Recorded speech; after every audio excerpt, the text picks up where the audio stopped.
Dengan paket pesangon $10 juta untuk mantan istriku yang dingin, Isabella Vance, kupikir akhirnya aku bisa pensiun dengan tenang. Surga kecilku sendiri di pedesaan, tempat di mana satu-satunya drama adalah ayam berkokok dan dunia bisa membiarkanku sendirian sampai sebuah Ferrari merah melaju kencang di jalan masuk berkerikilku dan menabrak ayam petelurku yang terbaik. Menatap wajah yang telah memicu ribuan pengambil alihan perusahaan, aku dengan tenang mengeluarkan ponselku. Ya, 911.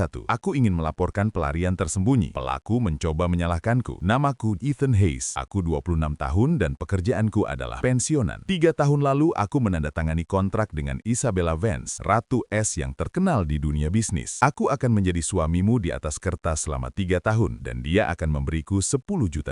Selama 3 tahun itu, kami tinggal di bawah satu atap. Interaksi kami begitu dingin hingga kau bisa mendinginkan sampahnya dengannya. Di luar pertemuan keluarga wajib, kurasa kami tidak bertukar lebih dari 100 kalimat secara total. Kemarin kontrak berakhir, perceraian berjalan lancar, dan uang masuk ke rekeningku lebih cepat daripada jatuhnya pasar saham. Malam itu aku mengemasi tas, mengambil rejeki nomplokku sebesar $10 juta dan berkendara ke properti di lereng gunung yang kubeli bertahun-tahun lalu di pinggiran Asheville. Aku menyebut rumah baruku Serenity Ridge. Di sana ada pegunungan, sungai kecil, ladang, dan wifi. Apalagi yang diinginkan seorang pria? Sekawanan ayam kampung berkeliaran di halaman, seekor anjing golden retriever besar bersantai di beranda, dan beberapa ikan koi gemuk berenang di kolam. Aku berbaring di kursi goyang di halaman, menyesap kola dingin dan menikmati semilir angin gunung. Aku telah mencapai puncak kehidupan. Inilah hidupku, gumamku pada diri sendiri. Lupakan CEO dan pengambil alihan perusahaan secara paksa. Inilah intinya. Aku memejamkan mata, menikmati ketenangan yang sulit itu. Sudah merencanakan 30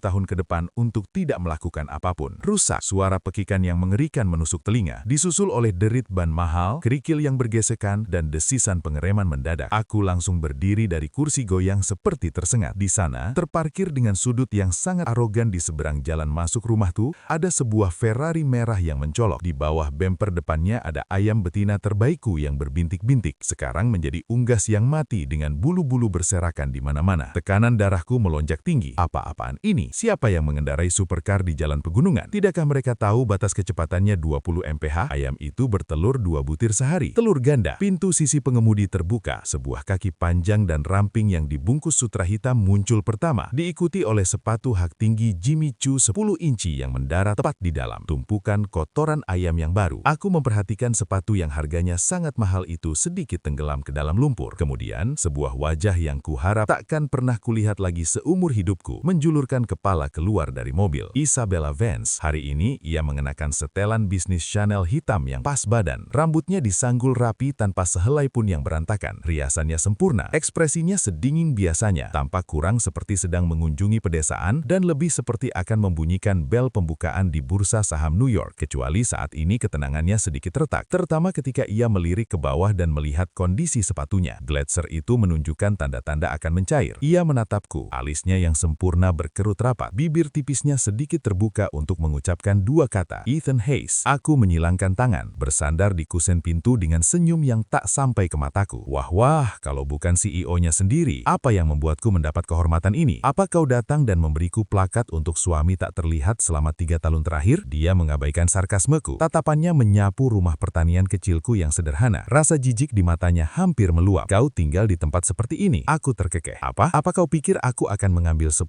jutamu, membeli penthouse di Park Avenue dan mengadakan pesta setiap malam untuk mengenangmu? Jangan bercanda. Satu-satunya ambisiku adalah menjadi pemalas profesional. Kata-kataku sepertinya mencekiknya. Dia terdiam selama beberapa detik, lalu berbicara dengan nada yang tidak mengharapkan bantahan. Ambil barang-barangmu. Kau ikut denganku. Aku menutup telingaku dengan jari, berpura-pura salah dengar. Maaf, apa? Ikut denganmu. Kembali kemana? Kita berpisah kemarin. Ingat, semua urusan sudah selesai. Coba kau dapatkan layanan customer service pasca PES. Mata Isabella menjadi dingin. Tatapan familiar yang dia berikan kepada kepala departemen yang berkinerja buruk muncul di wajahnya. Jangan membantah. Masuk ke mobil. Aku tertawa terbahak-bahak. Nyonya Vance, apakah Anda bingung? Kita bercerai hari ini. Saya sama sekali tidak ada urusan lagi dengan Anda. Apa hak Anda untuk memerintah saya? Dia menarik napas dalam, jelas berusaha menahan amarahnya. Akan saya katakan sekali lagi, kembalilah denganku. Aku hanya menggelengkan kepala. Sudah muak dengan percakapan itu. Aku berbalik untuk masuk ke dalam dan menutup pintu. Wanita ini gila, mengira seluruh dunia berputar di sekelilingnya. Tunggu, dia tiba-tiba memanggil. Aku berhenti dan menoleh ke arahnya. Dia menunjuk bangkai ayam berbulu terbang baikku di bawah mobilnya, lalu ketumit sepatunya yang berlumur kotoran dan berbicara dengan nada yang mungkin dia gunakan untuk menegosiasikan merger. Aku membunuh ayammu dan mengotori propertimu. Sebagai kompensasi, aku sudah memutuskan. Aku menatap dia. Dunia menjadi sunyi. Satu-satunya suara adalah angin yang mendesir melalui rumpun bambu. Aku yakin salah telingaku atau otaknya yang bermasalah. Apa? Tinggal di sini saja di tempatku? Aku menunjukkan rumahku yang sederhana lalu ke arahnya. Nyonya Vance, apa tempat ini terlihat seperti tempat yang bisa menampung dewi setinggi dirimu? Aku tidak punya home theater atau simulator golf. Bahkan tidak ada lampu jalan di sini. Hanya suara katak dan anjingku bergonggong. Isabella melirik sekeliling. Kerutannya semakin dalam, tetapi nadanya tak tergoyahkan. Aku tidak peduli. Aku akan tinggal di sini. Dengan itu, dia berjalan ke bagasi Ferrarinya dan membukanya. Di dalamnya ada 2 koper Louis Vuitton besar. Aku tercengang. Dia datang dengan persiapan matang. Apa motifnya? Apa dia menginginkan pendaki gunungku yang baru atau masakanku yang buruk? Tidak. Aku menerjang ke depan dan menampar bagasinya hingga tertutup. Sama sekali tidak. Isabella, jangan memancing. Kita sudah selesai. Dia menatapku dan untuk sepersekian detik, matanya yang dingin memancarkan sesuatu yang tampak seperti kerentanan. Aku pasti salah lihat. Jika kau menyuruhku pergi, aku tidak punya tempat lain untuk pergi. Katanya lembut. Aku membeku. Apa maksudmu tidak punya tempat untuk pergi? Bagaimana dengan rumah mewahmu? Kau memiliki hampir setengah dari properti di kota ini. Matanya melirik ke arah lain sebentar sebelum dia mendengus dingin. Aku sudah menjualnya. Semuanya. Otakku korsleting. Menjualnya. Siapa yang dia bodohi? Kau pikir aku tidak memperhatikan selama 3 tahun? Propertimu bernilai ratusan juta. Kau menjualnya seperti barang murahan di obral barang bekas. Aku tahu kebohongannya. Tetapi melihatnya seperti ini, aku sebenarnya sedikit penasaran. Selama 3 tahun, dia selalu menjadi ratu yang tak tersentuh. Jauh di atas semua orang. Aku belum pernah melihatnya tampak begitu menyedihkan. Baiklah, bahkan jika kau tidak punya tempat untuk pergi, sewa hotel saja. Kau bisa menyewa seluruh Four Seasons selama setahun dan bahkan tidak menyadarinya, pikirku. Hotel tidak aman, katanya datar. Lalu Ethan, dia memotongku, mengangkat kepalanya untuk menatapku. Matanya tajam. Ada klausul dalam perjanjian kita. Jika terjadi hal besar, krisis pribadi yang dihadapi oleh pihak saya, pihak B, Anda berkewajiban untuk menyediakan keamanan pribadi non-finansial yang diperlukan. Apa kau lupa? Otakku mulai berputar mencoba mengingat isi kontrak itu, yang tebalnya seperti buku telepon. Kurasa mungkin ada klausul seperti itu saat itu. Kupikir itu hanya omong kosong standar untuk mencegahku mengganggunya. Siapa sangka dia akan menggunakannya untuk dirinya sendiri. Sialan, kenapa aku tidak membaca cetakan kecilnya? Ini seperti kartu bebas keluar penjara yang bisa dia gunakan kapanpun dia mau. Dia menatapku balik. Mata kami terkunci dalam kebuntuan. Udara terasa tegang dan canggung. Tepat saat itu, Pak Tua Miller dari sebelah lewat dengan langkah berat. Seorang wanita simpanan di pundaknya. Dia pertama kali melihat Ferrari yang menyebalkan itu. Lalu Isabella yang berpakaian rapi. Dan akhirnya aku. Tampak seperti aku sedang berada di tengah negosiasi sandara dengannya. Pak Miller berhenti. Kilatan gosip di matanya. Dia bergeser lebih dekat dan bertanya dengan suara rendah. Ethan, milikku. Wah, ini dia. Apakah ini sebagian dari keluargamu dari kota? Sebelum aku sempat menjawab, Isabella berbicara. Suaranya pelan tapi jelas. Halo Pak, saya istrinya. Mata Tuan Miller terbelalak. Rahangku hampir jatuh ke lantai. Istri, Nyonya, kami bercerai kemarin. Tinta di surat cerai bahkan belum kering. Tuan Miller menatap Isabella dari atas ke bawah, lalu menatapku. Dan akhirnya, ekspresi pengertian yang mendalam terpancar di wajahnya. Dia menepuk bahuku. Ethan, nah, semua pasangan bertengkar. Itu wajar. Tapi membiarkan istrimu marah sampai kabur adalah kesalahanmu. Lihat dia, datang jauh-jauh dari kota untuk mencarimu. Itu tidak mudah. Sekarang bawa dia masuk dan selesaikan masalah ini. Tuan Miller dengan antusias mengambil 2 koper besar dari bagasi untuknya. Jangan khawatir, Nona. Tempat ini mungkin agak sederhana, tapi udaranya bersih. Beberapa hari di sini, Anda akan merasa baik-baik saja. Isabella, untuk pertama kalinya dalam sejarah, memberikan senyum kecil yang hampir tak terlihat kepada Tuan Miller. Terima kasih, Pak. Aku hanya berdiri di sana. Terkejut. Aku menyaksikan dengan tak percaya saat Tuan Miller membawa barang bawaannya ke halaman rumahku. Isabella, dengan langkah terhuyung-huyung karena sepatu haknya yang bernoda kotor, mengikutinya. Masuk. Saat melewati aku, dia berbisik dengan suara yang hanya bisa kudengar. Kontrak itu. Aku merasa seperti diculik oleh kontrak 3 tahun lalu, dan mantan istri yang benar-benar membingungkan. Dan begitu saja, Isabella Vance pindah masuk. Aku memberinya satu-satunya kamar tamu, yang sebenarnya hanyalah ruang penyimpanan yang buru-buru kubersihkan. Dia melihat ke dalam, dan ketika dia keluar, ekspresinya menunjukkan bahwa dia baru saja memeriksa zona perang. Tidak ada jalan? Tidak. Tidak ada AC sentral? Tidak. Hanya kipas angin jendela yang berderit. Terbuat dari apa spraynya? Katun. Special target, $20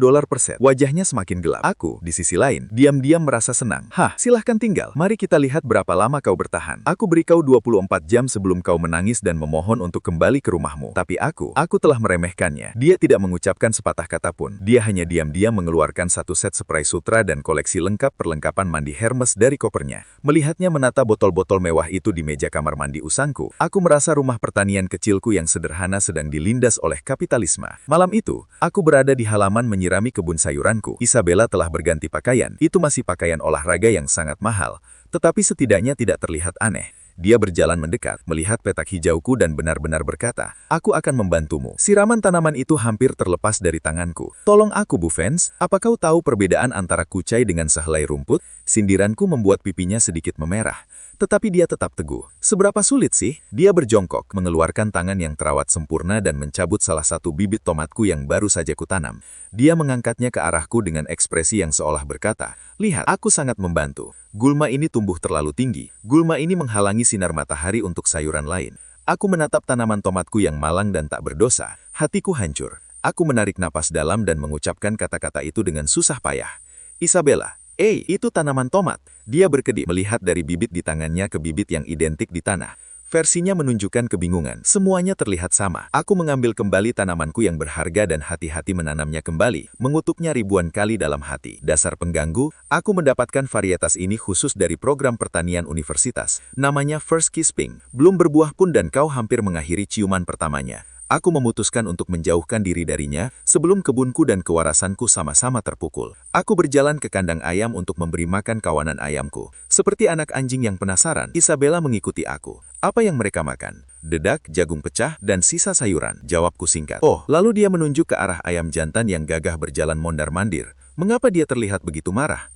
Aku melirik ayam jantan itu. Dia menatap Isabella dengan tajam. Jengger di kepalanya standing tegak. "Namanya Attila. Dia raja di kandang ini. Istri favoritnya adalah yang ditabrak Ferrarimu pagi ini. Sekarang dia duda. Bukankah seharusnya dia marah?" Ekspresi Isabella seketika berubah menjadi campuran rasa canggung dan rasa bersalah. Dia terdiam sejenak, lalu berkata, "Ya, mungkin aku harus meminta maaf kepadanya."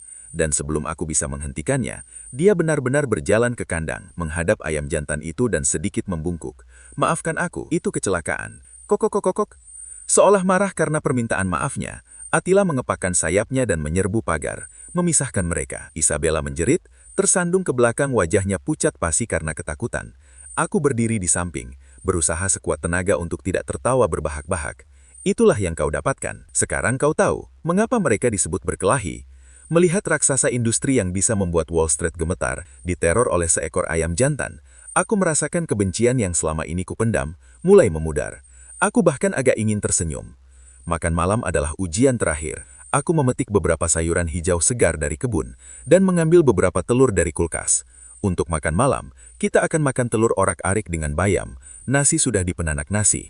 Aku meletakkan bahan-bahan itu di meja dapur, dan pergi. "Kau ingin diperlakukan seperti putri di sini? Tidak mungkin. Jika kau ingin makan, kau masak sendiri." Aku bertaruh bahwa wanita seperti dia yang mungkin belum pernah menyentuh bahan mentah seumur hidupnya, bahkan tidak akan tahu cara menyalakan kompor.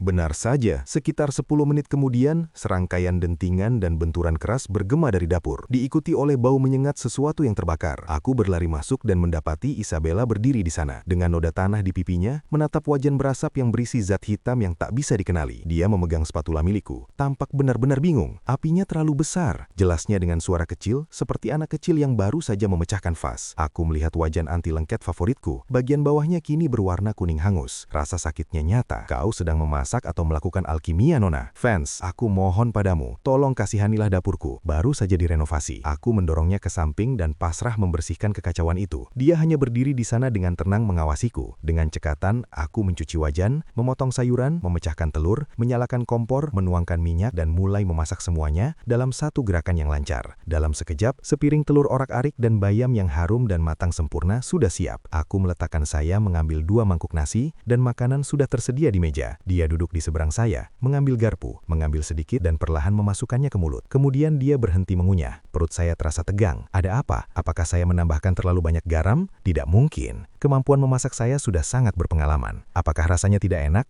tanyaku ragu-ragu. Dia menggelengkan kepala, lalu mengambil 1 gigitan lagi dan 1 lagi. Dia makan dengan anggun tetapi cepat. Lebih dari setengah piring habis masuk ke perutnya. Setelah selesai, dia meletakkan garpunya, menatapku dan berkata dengan sangat serius, "Terima kasih, rasanya enak sekali." Itu adalah pertama kalinya dalam 3 tahun saya mengenalnya, saya pernah mendengar dia berkata, "Terima kasih." Itu juga pertama kalinya dia makan masakanku. Di rumah besar dulu, kami selalu makan terpisah. Dia punya ahli gizi pribadi dan koki. Aku menatapnya di bawah cahaya dapur yang hangat tanpa riasan. Wajahnya tampak sangat lembut dan cantik. Dinding es yang tak tertembus itu hilang, digantikan oleh sesuatu yang jauh lebih lembut. Suasana tiba-tiba terasa aneh.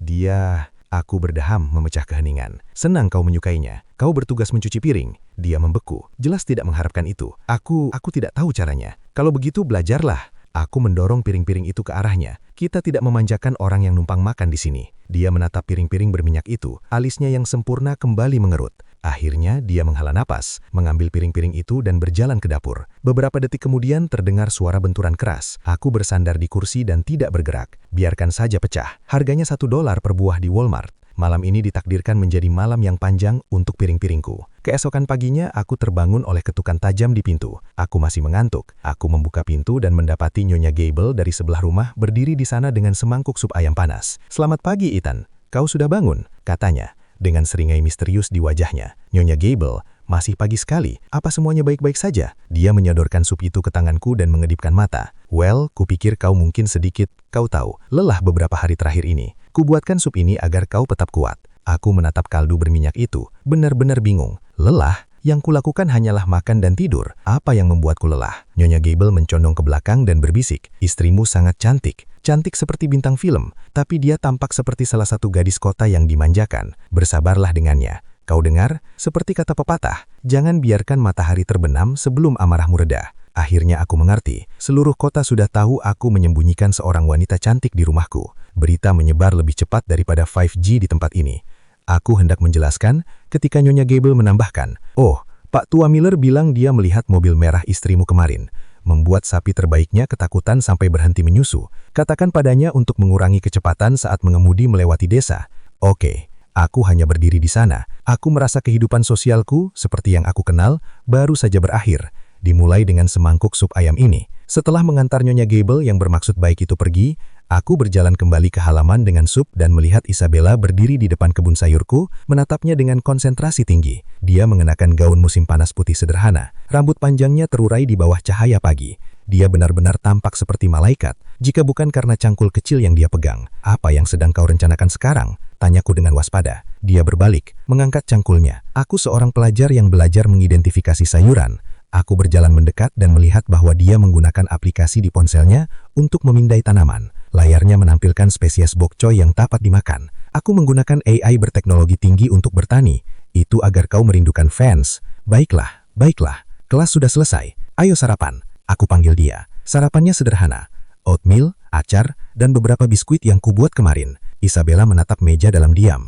"Tidak ada susu dan roti panggang sempurna?" "Tidak, tapi ada susu kedelai dan biskuit," kataku, sambil menunjuk ke dapur. Akhirnya dia mengambil semangkuk oatmeal dan mulai makan dengan suapan kecil dan lembut. Setelah sarapan, aku berencana mendaki gunung untuk memeriksa perangkap yang kupasang untuk kelinci atau kalkir biar. Yang mengejutkan, Isabella Sada bilang dia ingin pergi bersamaku. Jalurnya terjal. "Kau yakin?" tanyaku, sambil melirik sepatu Kenners barunya. Aku yakin, aku tidak bisa membantahnya, jadi aku membiarkan dia ikut pergi. Jalur gunung itu memang terjal seperti yang aku peringatkan. Pada suatu titik dia tersandung dan hampir jatuh. Secara insting, aku mengulurkan tangan dan meraih lengannya untuk menstabilkannya. Lengannya lembut dan dingin. Telapak tanganku terasa seperti terbakar, dan aku segera melepaskannya. "Hati-hati," kataku, sambil mencoba terdengar santai. "Oke," gumamnya, kepalanya menunduk. Aku tidak bisa melihat ekspresinya. Suasana kembali aneh. "Ada apa denganmu? Kau baru saja membantunya. Kenapa jantungmu berdebar-debar?" "Tenang, Ethan." Di tengah perjalanan mendaki gunung, aku memeriksa salah satu perangkapku. Kosong. "Tidak ada apa-apa ya?" tanya Isabella. "Ya, hewan-hewan di sekitar sini semakin pintar." Kami terus mendaki. Tiba-tiba Isabella berhenti dan menunjuk ke semak belukar dekatnya. "Ada sesuatu yang bergerak di sana," bisiknya. Aku mengikuti pandangannya dan melihat dedaunan sedikit bergetar. Segelombang kegembiraan menjalar diriku. Aku meletakkan jari di bibirku, memberi isyarat agar dia diam, lalu berjongkok dan menyelinap ke semak-semak. Aku menyingkirkan ranting-rantingnya dan membeku. Itu bukan kalkir atau kelinci. Ada dua pria kekar berjas hitam berjongkok dengan teropong mengintai rumahku. Perut saya terasa mual. Dua orang ini jelas bukan pertanda baik dan mereka pasti bukan dalam acara retreat perusahaan. Target mereka adalah rumahku, atau lebih tepatnya Isabella. Aku segera menariknya ke belakang batu besar. "Ada apa?" tanyanya, terkejut dengan gerakanku yang tiba-tiba. "Jangan bersuara," bisikku. Suaraku terdengar meram. Wajah Isabella pucat pasi. Dia mengikuti pandanganku dan melihat kedua pria itu. Tubuhnya mulai bergetar. Matanya dipenuhi rasa takut. Yang belum pernah kulihat sebelumnya. Saat itu, dia bukan lagi CEO yang berkuasa. Dia hanyalah seorang wanita yang ketakutan. ketakutan. Aku melihatnya mengepalkan tinju. Buku-buku jarinya memutih. Itu mereka. Gumamnya terbata-bata. Siapa mereka? Tanyaku. Bibirnya bergerak, tetapi tidak ada kata yang keluar. Rasa takut di matanya semakin dalam. Aku menghela napas dalam hati. Sepertinya masalah besar baru saja muncul di depan pintu rumahku. Aku tidak mendesaknya. Sekarang bukan waktunya. Aku mengamati sekeliling. Lewat sini, ikuti aku, kataku sambil menariknya. Aku tidak mengambil jalan utama untuk kembali. Sebaliknya, aku membawanya menyusuri jalan setapak kecil tersembunyi yang biasa kugunakan untuk berburu. Jalan setapak yang hanya sedikit orang yang tahu. Isabella jelas belum pernah berada di jalan setapak seperti ini. Dia terpleset beberapa kali, tetapi mengatupkan rahangnya dan terus berjalan tanpa mengeluh sedikitpun. Begitu kakinya tergelincir, dia hampir jatuh terguling menuruni lereng curam. Aku bereaksi seketika, meraihnya dan menariknya kembali. Dia menabrak dadaku. Aroma samar yang menyenangkan memenuhi hidungku. Tubuhnya lembut dan saat senja tiba, ia gemetar dalam pelukanku. Aku bisa merasakan jantungnya berdebar kencang di dadanya. Apakah aku anakmu? Tidak apa-apa, kataku menepuk punggungnya. Suaraku tanpa sengaja terdengar lembut. Ia tetap dalam pelukanku selama beberapa detik sebelum perlahan mendongak, matanya merah. Terima kasih. Jangan berterima kasih padaku. Ayo pergi. Kami bergerak cepat. Sampai di rumah tepat sebelum gelap. Aku segera mengunci pintu dan menutup semua tirai. Rumah itu gelap dan suasananya terasa berat. Anjingku, Buddy, sepertinya merasakan ada sesuatu yang tidak beres. Ia mondar-mandir dengan gelisah di halaman, mengeluarkan rengekan pelan. Aku menuangkan secangkir air panas untuk Isabella. Tangannya masih gemetar saat memegang cangkir. Oke, sekarang kau bisa bercerita padaku. Kataku duduk di seberangnya. Apa yang terjadi? Ia terdiam lama. Begitu lama sehingga kupikir ia tidak akan menjawab. Kemudian ia menatapku. Suaranya, perusahaan saya sedang dalam masalah. Dia menjelaskan bahwa pesaing utama telah menggunakan taktik kotor untuk membujuk salah satu eksekutif puncaknya, mencuri rahasia dagang inti, dan memalsukan bukti untuk menjebaknya atas praktik bisnis ilegal. Sekarang, dia tidak hanya menghadapi pengambil alihan paksa, dia menghadapi potensi hukuman penjara. Orang-orang itu, mereka dikirim oleh mereka untuk menemukan saya, katanya, menatap keluar jendela. Matanya penuh kelelahan dan keputusasaan. Mereka ingin memaksa saya untuk menyerahkan saham saya. Semuanya masuk akal sekarang. Dia tidak di sini untuk berlibur. Dia di sini untuk bersembunyi. Wanita yang tampak tak terkalahkan ini telah didorong ke batas terjauh. Mengapa Anda tidak menelpon polisi? Tanyaku. Dia tertawa getir. Percuma. Mereka memiliki banyak kekuasaan dan mereka memiliki bukti. Begitu saya menunjukkan wajah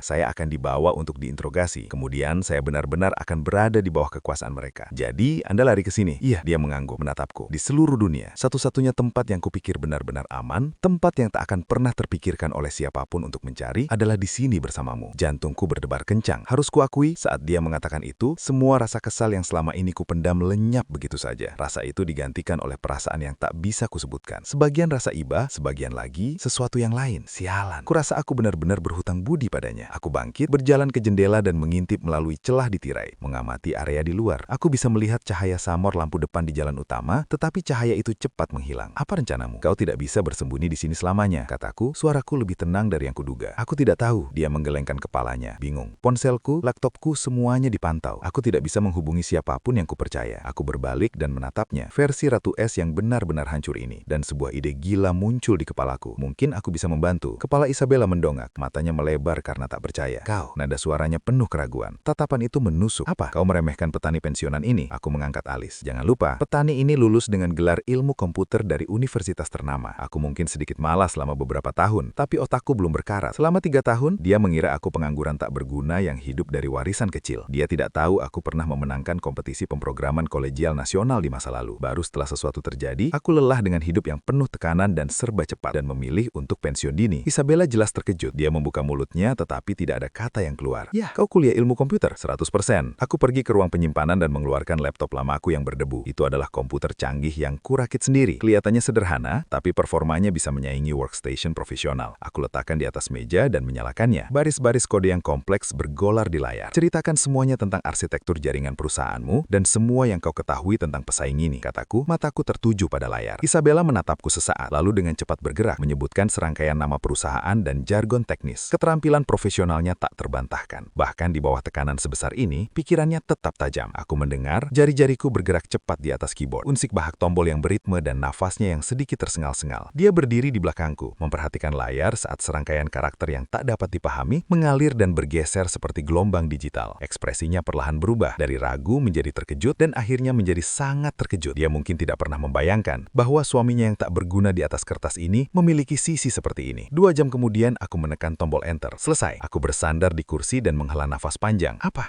yang kau lakukan? Tanyanya gugup. Aku menunjuk ke layar dan menyeringai. Tidak banyak, hanya menggunakan sedikit kecerdasan seorang petani. Aku menemukan log server asli mereka yang menunjukkan mereka mencuri datamu. Kemudian aku mengikuti mengikuti jejaknya kembali ke server utama perusahaan mereka dan menambahkan sedikit bumbu ke file mereka. Bumbu seperti apa? Oh, tidak spesial, aku katakan dengan santai. Aku hanya menggantikan semua laporan keuangan mereka dengan teks lengkap 50 Shades of Grey. Dan sebagai tambahan, aku juga mendaftarkan CEO mereka untuk berlangganan Rowan selama 1 tahun dengan sistem pembayaran tunai saat dibawa. Isabella terdiam. Dia menatapku dengan mata yang indah yang penuh campuran emosi yang kompleks. Terkejut, bersyukur, dan apakah itu sedikit senyum? Untuk pertama kalinya, aku melihat warna lain di matanya selain es. Isabella tidak bisa menahannya lagi. Dia tertawa terbahak-bahak. Dia cepat-cepat menutup mulutnya, tetapi tertawa lembut itu seperti batu yang meluncur di danau tenang, mengirimkan riak ke hatiku. Gletser itu benar-benar mencair. Bagaimana denganmu? Dia menatapku mencoba berbicara, tetapi dia tertawa terlalu keras. Bagaimana denganku? Itu untuk pembelaan diri, kataku dengan wajah datar. Mereka mengacaukan perusahaanmu. Aku mengacaukan perusahaan mereka. Mengajaukan pikiran mereka. Sepertinya adil. Dia tertawa cukup lama sebelum akhirnya tenang. Air mata geli menggenang di sudut matanya. Ethan, aku benar-benar meremehkanmu, katanya menatapku serius. Lebih baik terlambat daripada tidak sama sekali, kataku, membusungkan dada. Kau sebaiknya bersikap baik padaku mulai sekarang. Akulah orang yang bisa mengubah kata sandi bankmu menjadi aku mencintai Ethan. Pipinya memerah dan dia menatapku dengan tatapan main-main. Tatapan itu ternyata sangat menawan. Jantungku berdebar kencang dan aku segera memalingkan muka. Tak tahan, senyum itu mematikan. Oke, buktinya sudah dikemas, dienkripsi dan dikirim ke alamat email yang aman. Pengacaramu bisa menanganinya besok, kataku, mengetuk meja untuk mengarahkan pembicaraan kembali. Oke, dia mengangguk. Senyum masih terukir di wajahnya. Terima kasih, itu dia. Terima kasih lagi, kataku, melambaikan tangan dengan acuh tak acuh. Kalau kau benar-benar ingin berterima kasih padaku, kau bisa membayar kamar dan makan. Karena kau mantan istriku, aku akan memberimu diskon 20%. Katakanlah 10.000 sehari. Jadi kau tahu apa? Lupakan saja Ferrari itu dalam mimpimu. Dia membalas sambil memutar matanya. Karena krisis telah teratasi, ketegangan di ruangan itu mereda. Baru kemudian aku menyadari bahwa di luar sudah mulai hujan. Suara rintik hujan di atap terdengar menenangkan dan berirama. Ruangan itu sunyi dan hangat. Kami berdua tidak berbicara, hanya mendengarkan hujan. Itu perasaan yang aneh. Untuk pertama kalinya dalam 3 tahun, kami duduk bersama di tempat yang sama. Benar-benar nyaman. Ethan, katanya tiba-tiba. Iya, kenapa? Kenapa kau memilih datang ke sini? Tanyanya. Dengan keahlianmu, kau bisa menghasilkan uang banyak di perusahaan teknologi besar manapun. Aku terdiam sejenak. Itu pertanyaan yang sudah lama tidak kupikirkan. Aku memperhatikan hujan yang membasahi jendela. Karena aku lelah, kataku pelan. Dulu aku seperti kamu. Aku pikir hidup itu tentang menaiki tangga kesuksesan, menghasilkan lebih banyak uang, mendapatkan lebih banyak status. Aku bekerja keras sampai kelelahan. Tidur mungkin hanya 4 jam semalam. Sampai suatu hari sahabatku, rekan bisnisku, meninggal karena kelelahan. Dia terkena serangan jantung tepat di mejanya. Usianya baru 28 tahun. Aku mengatakannya dengan tenang, tetapi aku tahu dia bisa mendengar kesedihan di baliknya. Setelah itu, aku mulai bertanya-tanya untuk apa kita hidup. Untuk uang yang tidak pernah bisa kamu habiskan. Untuk reputasi yang tidak berarti apa-apa. Akhirnya aku menyadarinya. Aku hanya menginginkan kehidupan yang lebih sederhana dan mudah. Melihat pegunungan, menanam sayuran, memelihara ayam. Itu kehidupan yang baik. Setelah aku selesai, ruangan kembali hening. Isabella menatapku. Ekspresi di matanya tidak bisa kupahami sepenuhnya. Maaf, bisiknya. Untuk apa kamu minta maaf? Dulu aku pikir kamu menyia-nyiakan hidupmu. Aku tersenyum. Dan apakah kau masih berpikir begitu? Dia menggelengkan kepalanya. Tidak, katanya. Menatapku langsung, suaranya jernih dan tenang. Kurasa kau lebih mengerti hidup daripada aku. Keesokan harinya, badai telah berlalu, meninggalkan langit biru yang cemerlang. Isabella menghubungi pengacaranya dan mengirimkan bukti-bukti tersebut. Masalah itu terselesaikan dengan cepat. Berkat sedikit bumbu yang kuberikan, perusahaan pesaing itu berada dalam kekacauan. Sebelum CEO mereka sempat mengkhawatirkan kerontokan rambutnya, IRS dan SEC datang mengetuk pintu. Mereka terlalu sibuk menyelamatkan diri untuk mengganggu Isabella lagi. 2 preman yang mengawasi rumah itu sudah lama pergi. Krisis telah berakhir, yang berarti Isabella bisa pergi kapan saja. Aku berharap dia akan mengemasi tasnya, naik Ferrarinya dan kembali ke kerajaannya. Tapi dia tidak melakukannya. Dia tidak hanya tidak pergi, dia tampaknya sudah merasa nyaman. Di pagi hari, dia akan mengikutiku ke kebun. Dia masih tidak bisa membedakan antara kucai dan rumput gandum, tetapi setidaknya dia berhenti mencabut tomatku. Siang hari, dia akan mencoba membantuku di dapur. Sebagian besar waktu dia malah membuat kekacauan yang lebih besar, seperti menyalahgunakan garam sebagai gula. Di sore hari, dia akan menarik bangku dan hanya memperhatikanku berjam-jam saat aku menganyam keranjang atau memperbaiki peralatan. Penduduk desa telah resmi menerimanya sebagai istriku. Nyonya Gebel akan membawa hasil bumi segar setiap beberapa hari, dan memegang tangan Isabella, membisikkan si Hatau soal cara membuat seorang pria bahagia. Pak Tua Miller bahkan menawarkan untuk mengajarinya teknik rahasia keluarganya untuk memerah sapi perah. Dihadapkan dengan keramahan penduduk desa yang luar biasa, mantan Ratu S itu tidak menunjukkan tanda-tanda ketidakpuasan. Dia menangani semuanya dengan anggun, bahkan belajar mengucapkan terima kasih dalam dialek Appalachian seempat. Aku memperhatikannya dengan celemek bunga bunga murahnya. Dengan canggung mencoba memberi makan ayam, matahari bersinar padanya, dan senyumnya lebih terang dari cahaya. Tiba-tiba aku berpikir bahwa kehidupan seperti ini tidak terlalu buruk. Ethan,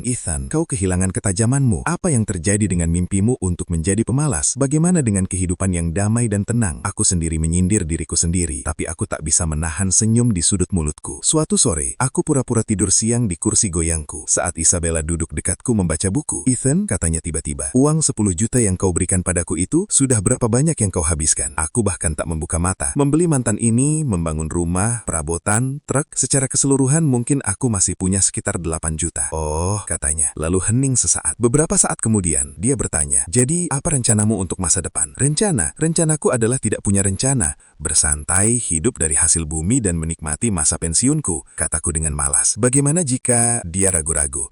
Bagaimana jika aku ingin berinvestasi di Serenity Ridge, mengubahnya menjadi tempat peristirahatan pertanian organik kelas atas? Bagaimana menurutmu? Aku membuka mata dan menatapnya. Nyonya Vance, apakah sifat gila kerjamu kambuh lagi? Kau melihat potensi proyek di mana saja kau memandang. Dia tampak sedikit malu, tetapi melanjutkan. Aku serius, tempat ini memiliki begitu banyak potensi. Lingkungannya, udaranya, airnya, tanahnya, semuanya kelas atas. Dengan perencanaan dan manajemen profesional, tempat ini bisa sangat besar. Aku menatapnya. Matanya bersinar. Itulah cahaya yang sama yang aku lihat ketika dia berbicara tentang kesepakatan bisnis. Kecuali kali ini, cahayanya tidak dingin dan tajam. Itu lembut dan penuh gairah. Aku terdiam. Mengubah Slack-Senku atau surgaku menjadi usaha bisnis. Insting pertamaku adalah mengatakan tidak.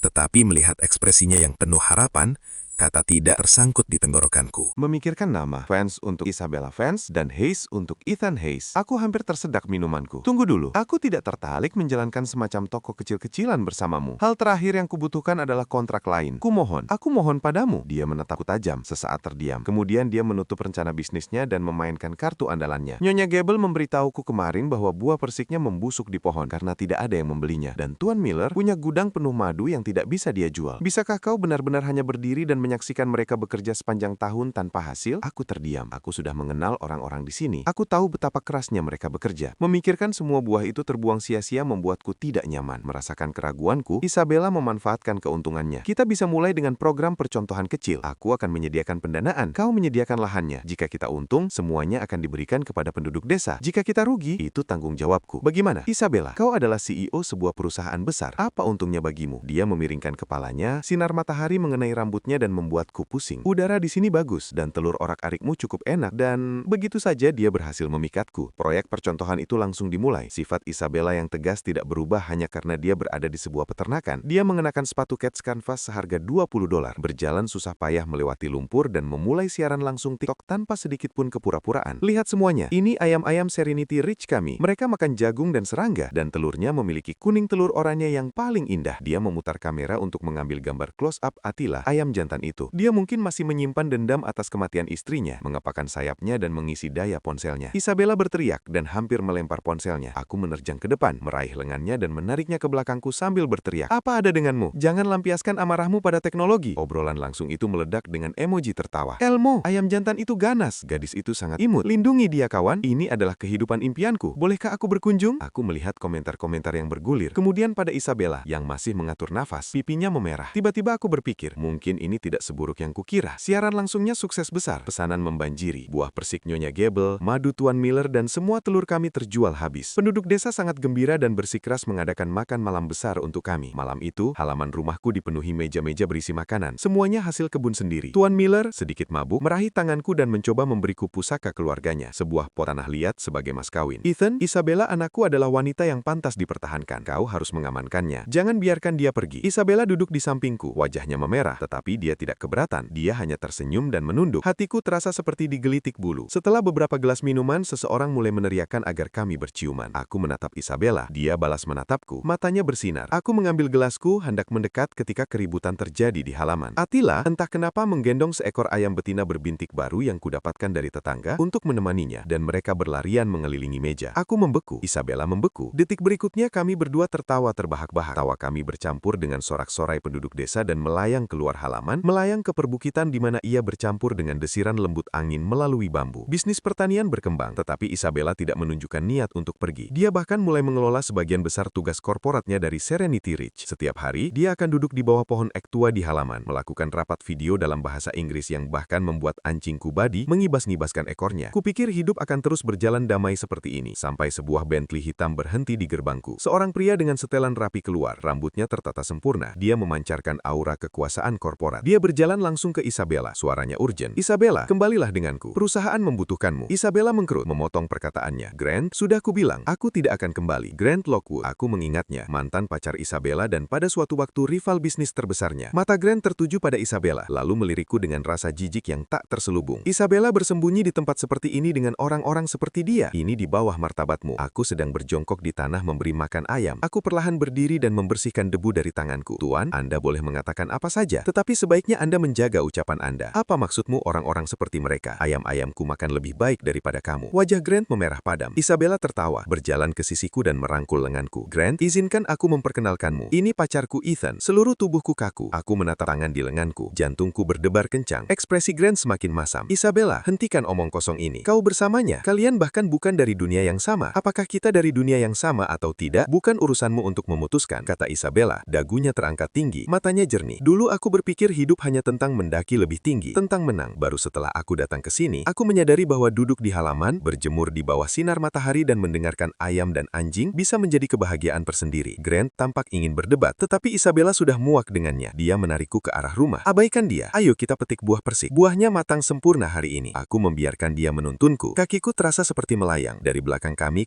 mendengar suara Grant yang frustrasi. Isabella, kau akan menyesalinya. Tanpa menoleh ke belakang, Isabella melambaikan tangan. Tidak, aku tidak akan menyesal. Sore itu kami menghabiskan berjam-jam di kebun memetik buah persik. Sinar matahari menembus dedaunan terasa hangat di kulit kami. Beberapa helai daun tersangkut di rambut Isabella, dan aku mengulurkan tangan untuk mengambilnya. Dia menatapku dan tiba-tiba berkata, Ethan, terima kasih. Mengucapkan terima kasih lagi, aku memilih buah persik terbesar, mengupasnya dan memberikannya padanya. Untuk apa? Terima kasih telah menunjukkan kepadaku bahwa hidup bisa sesederhana ini. Dia menggigitnya, sari Jawa yang manis menetes dari bibirnya. Kembali di perusahaan, setiap hari adalah pertempuran. Aku kelelahan, tetapi ini menyenangkan. Aku menatap wajahnya tersenyum dan sebuah pemikiran muncul di kepalaku. Sebuah pemikiran berani yang bahkan mengejutkanku. Setelah bisnis pertanian rutin berjalan, Isabella menjadi bagian tetap di Serenity Ridge. Dia belajar membedakan antara gulma dan sayuran. Dia belajar memberi makan ayam, dan dia bahkan belajar memasak pasta. Meskipun dia masih sesekali mencampur salut dan gula. Semua penduduk desa memperlakukan dia seperti istriku, dan bahkan Buddy menyayanginya. Hanya aku yang tahu bahwa masih ada satu hal yang belum terungkap di antara kami. Hari ini adalah pembukaan resmi rumah keluarga Vance Hayes. Semua penduduk desa datang. Halaman rumahku dipenuhi meja-meja berisi makanan. Semuanya hasil kebun sendiri. Tuan Miller, sedikit mabuk, meraih tanganku dan mencoba memberiku pusaka keluarganya. Sebuah pot tanah liat sebagai mas kawin. Ethan, Isabella anakku adalah wanita yang pantas dipertahankan. Kau harus mengamankannya. Jangan biarkan dia pergi. Isabella duduk di sampingku. Wajahnya memerah, tetapi dia tidak keberatan. Dia hanya tersenyum dan menunduk. Hatiku terasa seperti digelitik bulu. Setelah beberapa gelas minuman, seseorang mulai meneriakkan agar kami berciuman. Aku menatap Isabella. Dia balas menatapku. Matanya bersinar. Aku mengambil gelasku, hendak mendekat ketika keributan terjadi di halaman. Attila, entah kenapa menggendong seekor ayam betina berbintik baru yang kudapatkan dari tetangga untuk menemaninya, dan mereka berlarian mengelilingi meja. Aku membeku. Isabella membeku. Detik berikutnya kami berdua tertawa terbahak-bahak. Tawa kami bercampur dengan sorak-sorai penduduk desa dan melayang keluar halaman. Melayang ke perbukitan di mana ia bercampur dengan desiran lembut angin melalui bambu. Dihiasi dengan lentera merah, meriah seperti Natal. Malam itu, setelah tamu terakhir pergi, Isabella dan aku duduk di ayunan beranda sambil memandang bintang-bintang. Itu menyenangkan, kata Isabella pelan. Ya, jawabku. Jantungku berdebar kencang. Aku menarik napas dalam-dalam, mengumpulkan semua keberanianku. Isabella, kita harus... Sebelum aku selesai bicara, dia menoleh kepadaku. Ethan, aku punya sesuatu untuk katakan padamu. Aku berkedip. Kau duluan. Dia menarik napas dalam-dalam. Tatapannya serius. Aku sudah memutuskan. Aku akan menyerahkan operasional harian perusahaanku kepada tim manajemen. Aku ingin tinggal di sini bersamamu. Kita bisa bertani, memelihara ayam, dan menjalani hidup kita bersama. Aku menatapnya. Tenggorokanku tercekat. Aku tidak bisa bicara. Melihat keheninganku, dia mulai terlihat cemas. Kau tidak mau? Tidak apa-apa. Aku bisa makan makanan hambar. Aku memotong perkataannya. Suaraku bergetar. Aku merogoh saku dan mengeluarkan sesuatu. Itu bukan cincin berlian, tetapi cincin kecil yang kubuat dari sebatang bambu tipis malam sebelumnya. Aku berlutut mengangkat cincin kecil itu. Aku memasukkan cincin itu ke jarinya dan menatap matanya. Isabella Vance, 3 tahun lalu kita menandatangani kontrak. Aku akan menjadi suamimu di atas kertas dan kau akan memberiku 10